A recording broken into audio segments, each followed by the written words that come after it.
नमस्कार दोस्तों, स्वागत है आप सभी को बोल भोजपुरी यूट्यूब चैनल पे। अगर आप लोग इस तरह का खबर देखना चाहते हैं तो चैनल को सब्सक्राइब करके जुड़ जाए, वीडियो को लाइक कर दे। दोस्तों, कल पूरे दिन विवाद चलता रहा। भोजपुरी इंडस्ट्री में आए दिन विवाद चलते रहता है और कल भी ऐसा ही हुआ। एक तरफ पावर स्टार पवन सिंह का गाना रिलीज होता है फराक फाटल बा, वहीं दूसरी तरफ खेसारी लाल यादव जी का गाना रिलीज होता है ए चुनमुनिया। हालांकि दोनों गाना रिलीज होने के बाद पता चलता है कि सेम टू सेम है। एक ही गाना को दोनों लोग गाए थे, जिसको लेकर दिन भर बवाल मचते रहा, दिन भर आरोप प्रत्यारोप चलते रहा। इसने चुराया तो उसने चुराया। हालांकि दोनों का गाना काफ़ी ज़्यादा चर्चा में बन गया और दोनों के गाने को भर भर के व्यूज यूट्यूब पर मिले। हाँ दोस्तों, हम आप लोगों को बता देना चाहते हैं कि जितना ज़्यादा दोनों गाने को लेकर विवाद दिन भर चलता रहा, उतने ज़्यादा व्यूज दोनों कलाकार के गाने को मिलते रहे।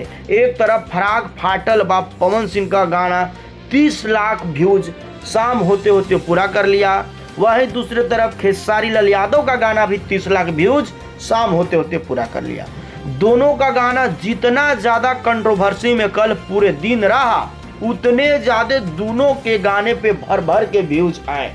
अब ये नहीं कहा जा सकता किसका गाना सबसे ज़्यादा बजा, किसका गाना पे सबसे ज़्यादा व्यूज मिले। दोनों के गाना पे बराबर व्यूज